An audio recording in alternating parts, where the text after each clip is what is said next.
There's an old saying in gardening circles: sometimes your soil is hungry long before your plants show it. One of the sweetest solutions many gardeners turn to is molasses. But here's the truth. If your plants are craving molasses, they're actually telling you something much deeper about your soil health. Today, we're going to break down 5 unmistakable signs your plants are asking for molasses, why this happens, and most importantly, what to do instead to build lasting fertility rather than relying on quick fixes. Before we jump into the signs, let's take a moment to talk about why molasses is so popular. So, unsulfured blackstrap molasses is actually packed with natural sugars, as well as calcium, magnesium, iron, and potassium. When you add it to the soil or compost, you're not really feeding the plants directly, you're actually feeding the microbes. These sugars give beneficial bacteria and fungi a quick burst of energy, helping them multiply and in turn improve nutrient cycling. But here's the catch. If your plants look like they need molasses, it probably means the soil biology underneath isn't quite strong enough to sustain them without a bit of extra help.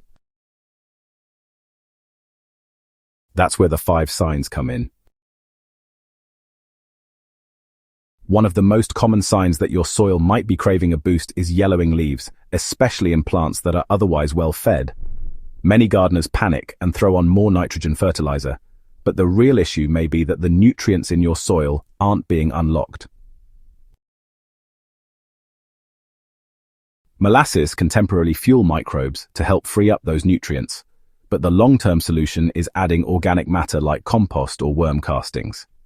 This builds a self-sustaining microbial workforce, so your plants never starve again.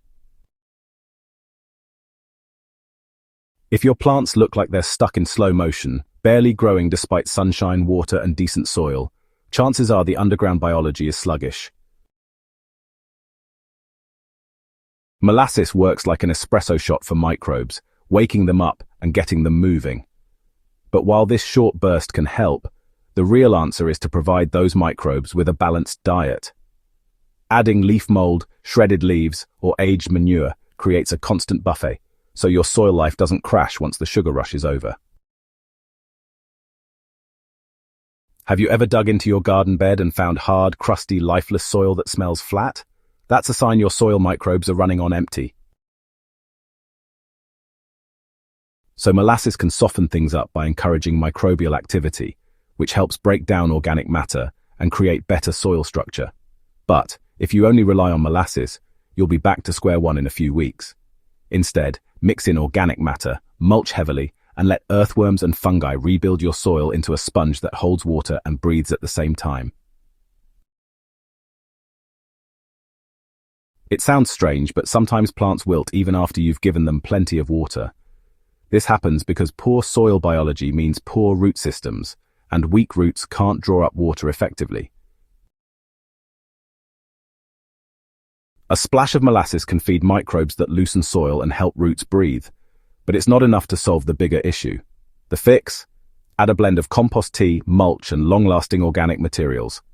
This not only helps microbes thrive, but also encourages deeper, stronger root growth that keeps plants hydrated in the long term.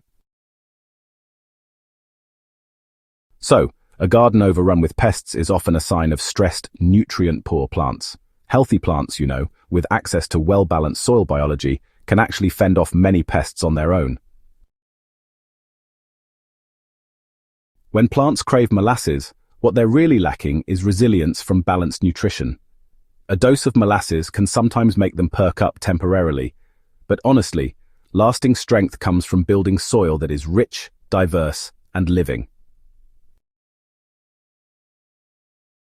Mulching with straw, feeding with compost, and rotating crops will give your garden a natural defense shield against insects. Now that we've covered the 5 signs, here's the bigger takeaway. Molasses is not a cure, it's a crutch. It can be a fantastic tool when used occasionally to kickstart compost or wake up sluggish soil, but it's not a sustainable long-term solution. Instead of chasing symptoms with sugar water, focus on feeding the soil system. Build layers of organic matter, mulch consistently, encourage worms, and avoid over-tilling. These practices do exactly what molasses promises, but in a way that lasts for seasons, not just a week.